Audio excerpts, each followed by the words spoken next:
Alright, welcome to Trailmakers, and for some reason it deleted, the game decided to do some weird reset thing and deleted all my folders?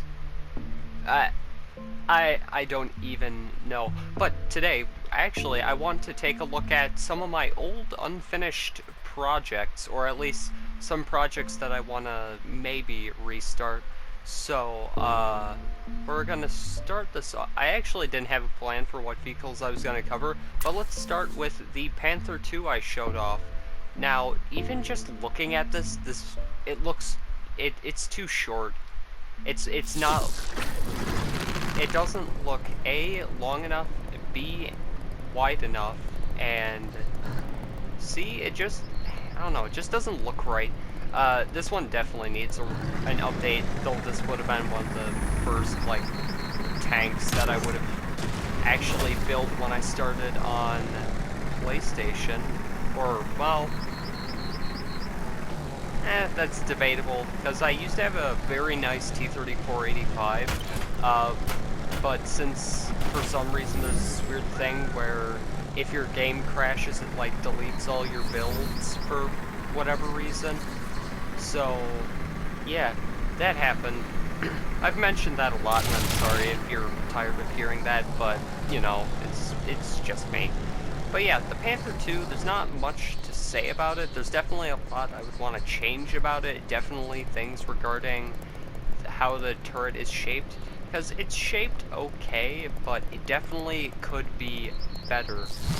We're just gonna go quickly through quit trying to tell me to build that.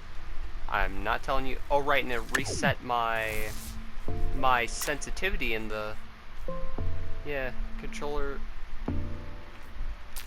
Okay. Wait, controller's a sensitivity level of the in-game. Oh.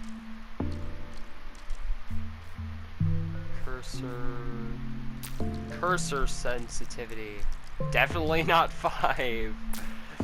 Probably like 2.5 or something. Yeah, that's a bit better. Okay, I'll fix that later. We don't care about that. Right, then there's this version of the Tiger where I tried to do a sloped panel on the roof so it looked more angled. So this is my Tiger H1, but I removed the sloped part because I couldn't think of a way to do that without it looking odd. Though now that the, what is it called? The 1x1 rotating servos in the game, I probably very well could do a nicer looking sloped roof. So that's really nice. So yeah, it's pretty standard. This would probably be my favorite Tiger that I've ever made. If they, oh wait, I just realized something. Since before, it would have broke stuff if I had a too tall thing there. Now, if I might actually do a video where I actually experiment with this thing. Though, of course, if you have any suggestions on how I could achieve that sloped roof, I would be very much appreciative. Though, yeah, yeah, see, now look at how seamless it looks. Really nice, really nice.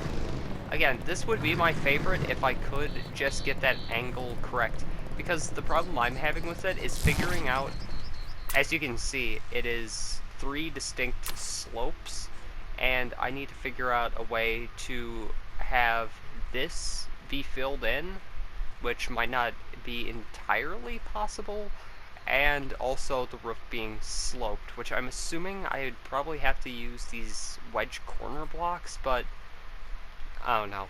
It's a bit complicated. Also, that it looks absolutely atrocious like that. Okay, this is actually, how much do we need to cursor?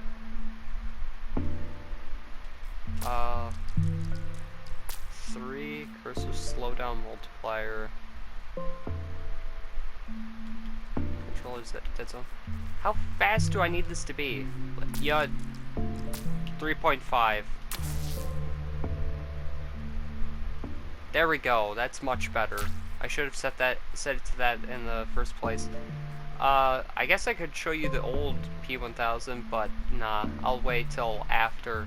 Then, of course, we have the Panzer 7 Löwe, which is essentially what could have been the real King Tiger, could have potentially have been a King Tiger. So this is essentially a Tiger 2 with a more rounded turret, which I guess it's kind of like the quote-unquote Porsche turret, where it has the rounded bit on the front, which makes shot traps a lot more of a problem, but it would have probably had a 128 or a 105mm cannon, I would assume.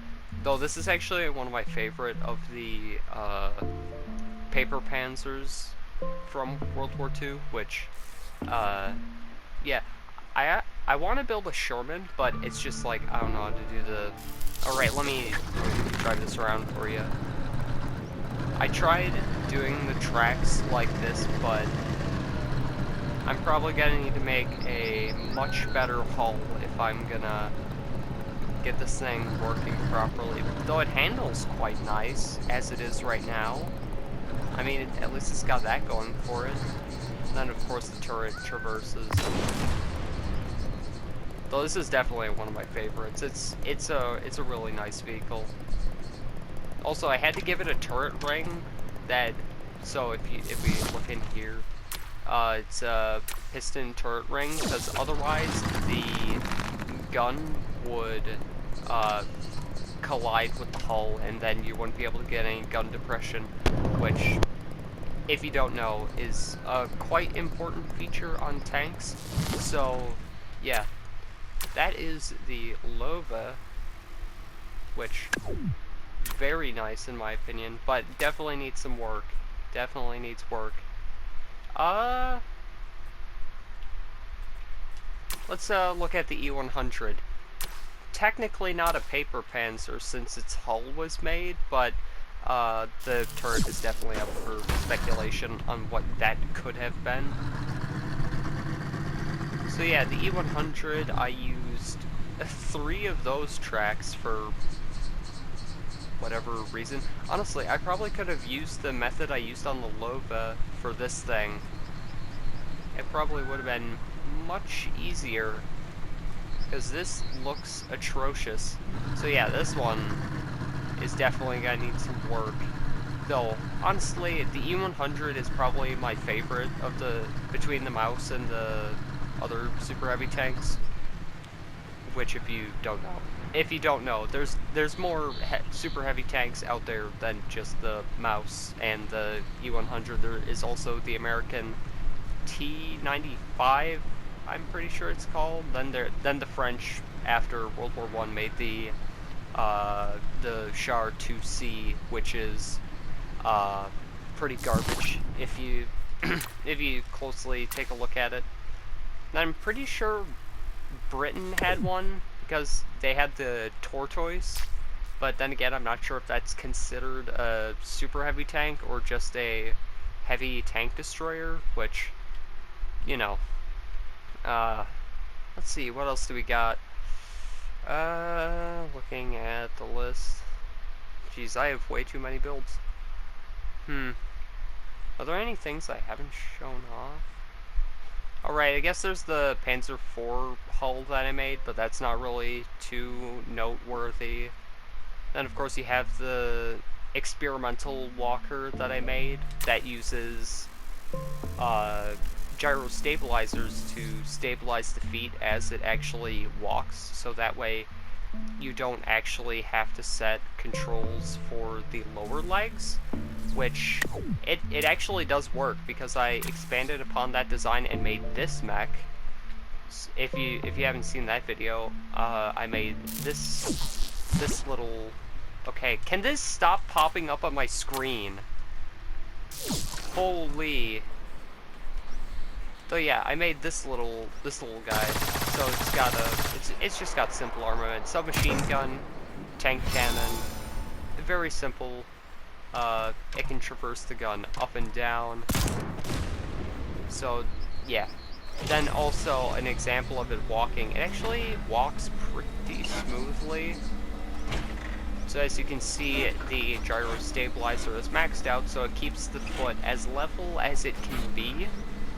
Then the feet are at an angle, so that way, you know, it's a lot smoother.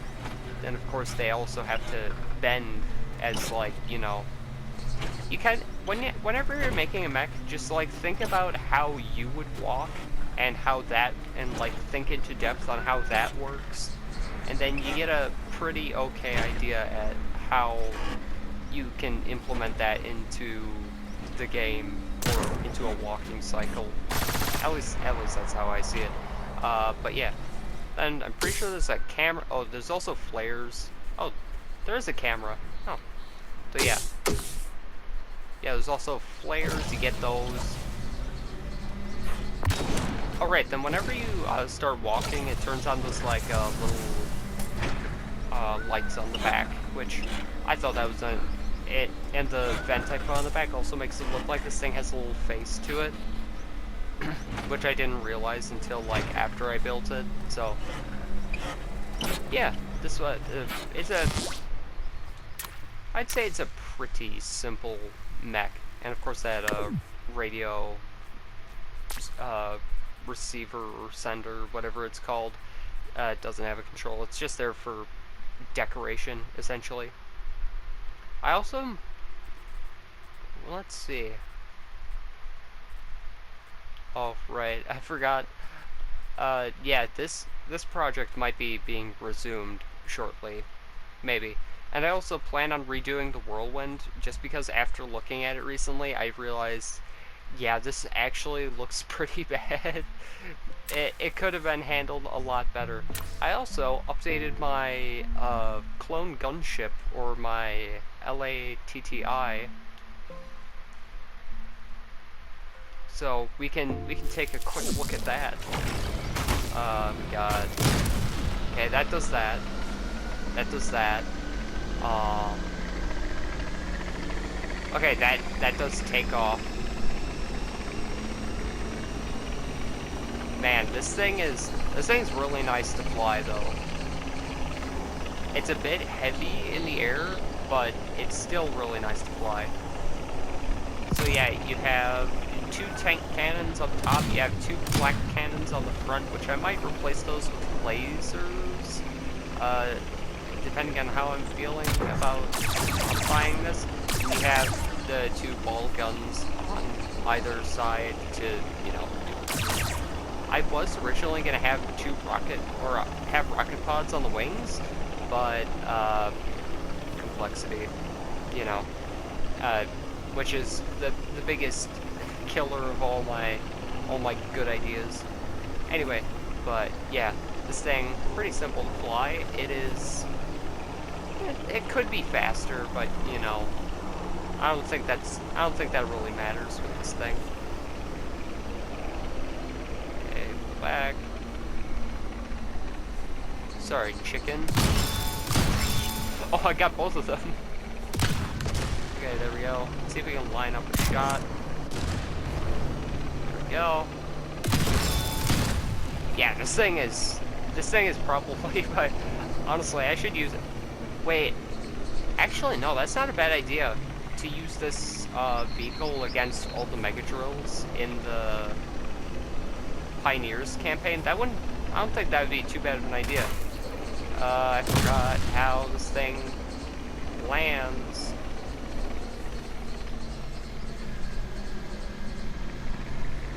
Okay. There we go. Touchdown, and almost not a scratch on it. So yeah, I think that just about does it. I'm gonna keep working on this specifically because look, I got like 38 more complexity to work with this thing. There's still quite a bit I can add, but yeah, that pretty much does it. Oh, I forgot. No, that doesn't do it. So yeah, I planned on making an actual battle droid sort of mech, because Star Wars, and yeah, I got pretty far along with the upper torso of the battle droid, but I'm not really sure how I want to go about doing the rest of it, because it's going to be a quite huge mech, but so far it's only costed 126 blocks. This might actually be the cheapest mech I've ever built if I do end up finishing it, which is debatable if I ever will finish it, because I don't really feel like working on a new project, and now I have to put all this stuff back in folders. And of course the KV2 mech I never finished, which I don't really feel like working on.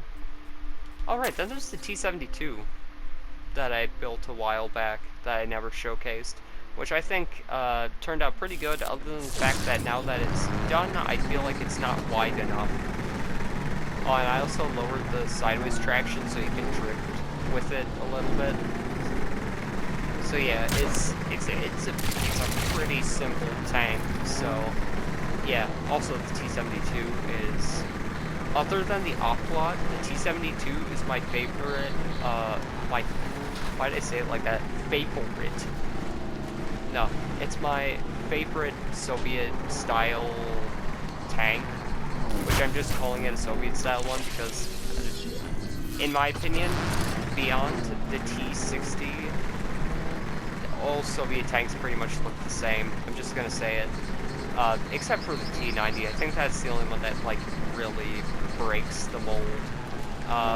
But yeah, that just about does it for this episode of me showing off my builds that you've likely never seen before, and I'll see you in the next one. Goodbye.